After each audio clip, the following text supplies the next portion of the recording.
Hi folks, Seth Leipson here. Thanks for watching my monologue. In these uncertain times, you may be thinking about personal protection. If you are, I urge you to visit my friends at Guns Etc. They'll help you find the perfect protection for yourself and your family, and they can even teach you how to use it. They've been protecting Arizonans for over 33 years, and they stand for the great principles this country was founded upon. Or you can just click on gunsetcetera.com. And if you like my monologues, please subscribe to 960 The Patriots YouTube channel.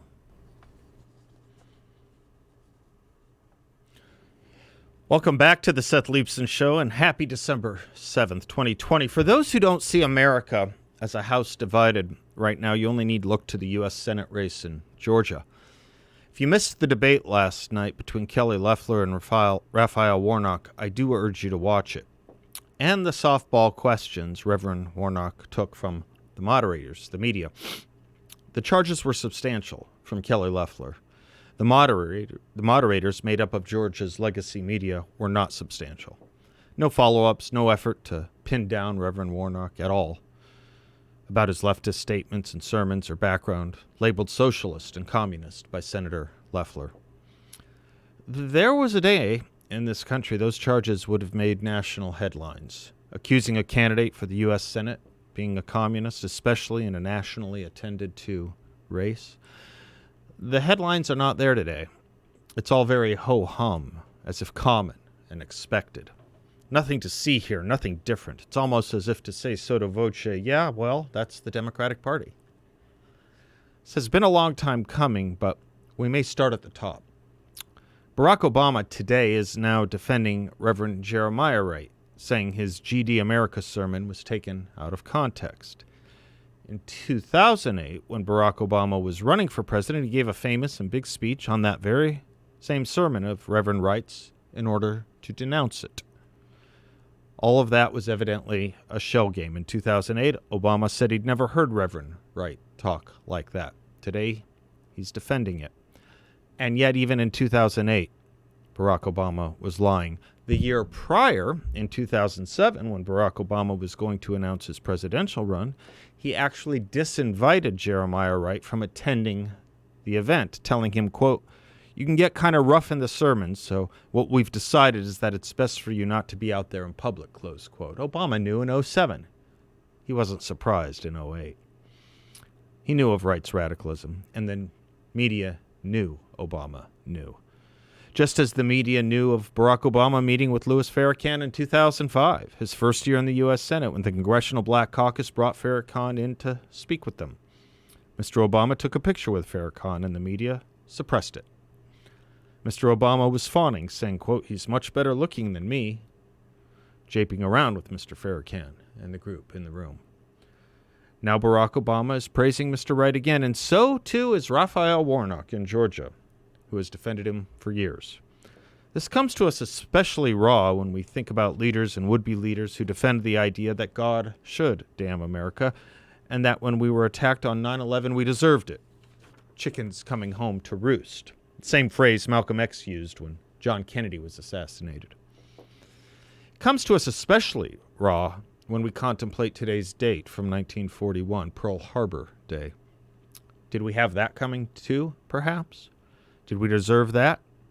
Was God damning us 79 years ago, when we were in a much less progressive country, when living up to the Declaration of Independence and Constitution was much farther down the ladder than it would be in 1963 or today? Franklin Roosevelt would never consider such a thought. It simply would not occur to him any more than it would his pastor or anyone else outside of Tokyo, perhaps Berlin. From George Washington to Abraham Lincoln to Franklin Roosevelt to John Kennedy to Ronald Reagan, until now, every president invoked God to bless or save our people and our country, either in war, especially before a battle, or in peace. I think especially of Franklin Roosevelt's speech right after Pearl Harbor. It didn't take President Roosevelt a day to put it together. He delivered it to Congress on December 8th. And it didn't take much for FDR, for it was a short speech, and it didn't need to be long. Speeches speaking to common sense and wisdom never have to be that complicated. That's the job of pseudo-sophisticates in the intellectual class, for it takes effort to make common sense complicated or inverted. Here's what FDR said that day, quote, "The facts of yesterday and today speak for themselves. People of the United States have already formed their opinions and well understand the implications of the very life and safety of our nation. As Commander-in-Chief of the Army and Navy, I have directed that all measures be taken for our defense, but always will our whole nation remember the character of the onslaught against us. Never forget. No matter how long it may take us to overcome this premeditated invasion, the American people in their righteous might will win through to absolute victory.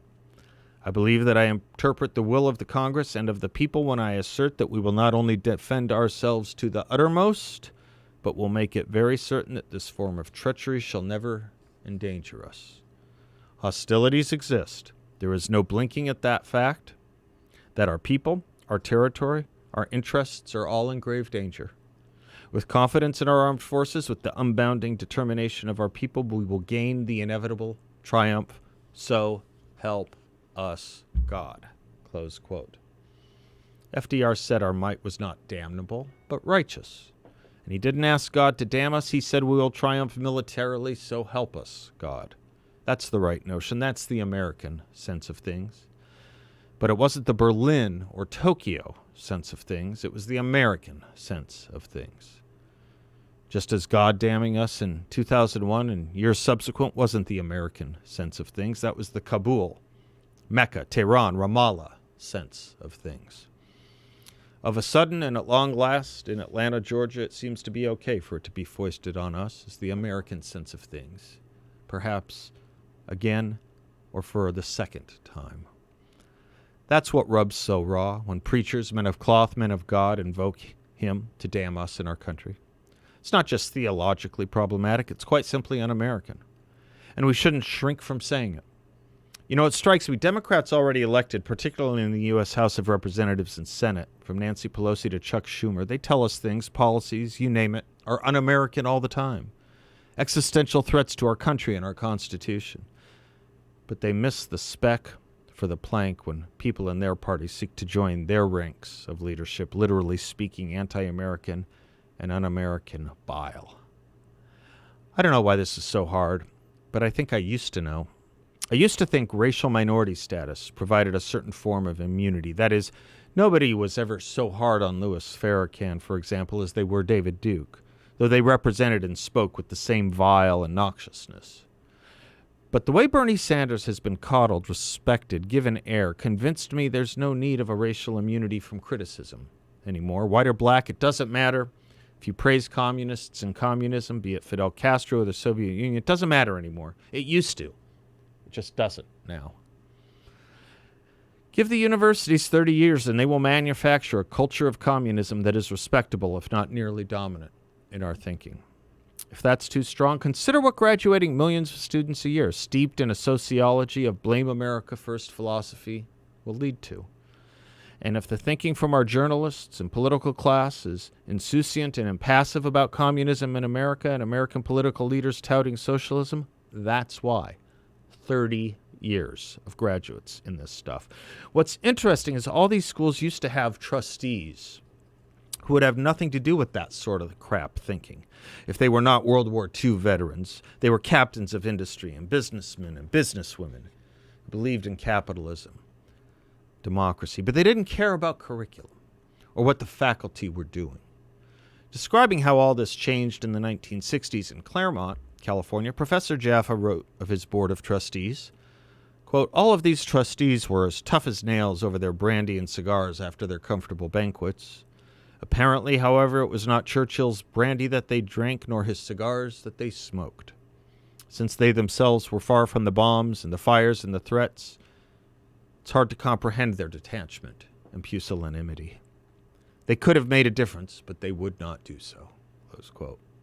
So here we are today, and we are all closer to the fires and threats, except they are fires but not threats. They are just oh-so-common political options in the normal or now normalized political span of things ideological.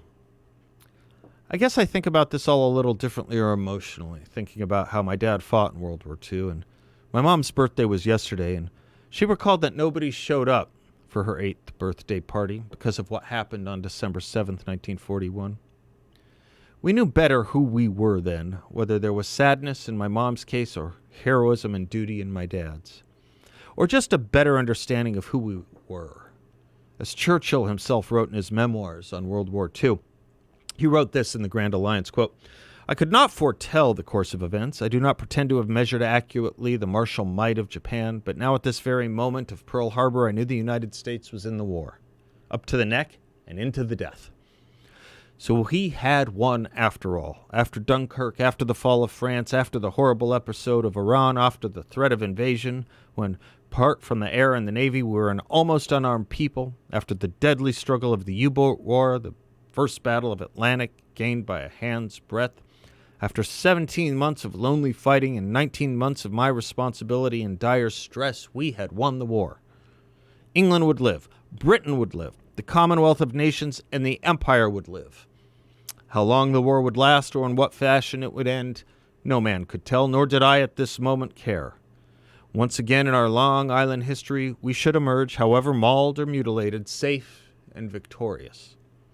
We should not be wiped out. Our history would not come to an end.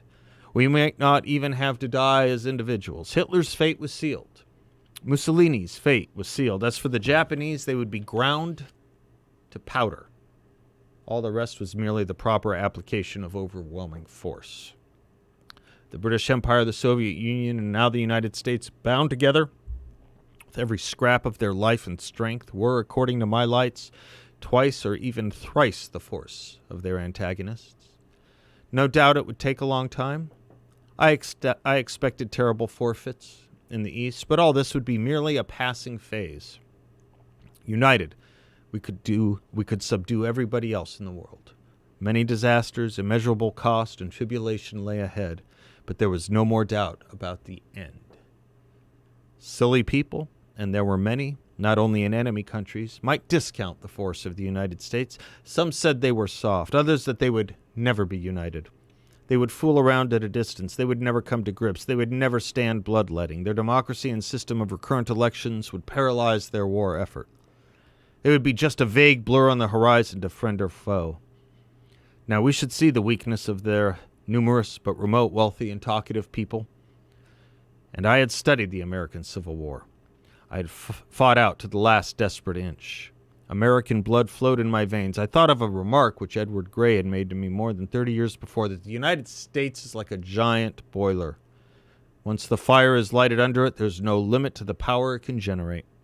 Being saturated and satiated with emotion and sensation, I went to bed and slept the sleep of the saved and thankful that night. Close quote. Thank you for understanding us, Mr. Churchill. There are silly people, many now, and they live here. I'm Seth Leibson. Be right back.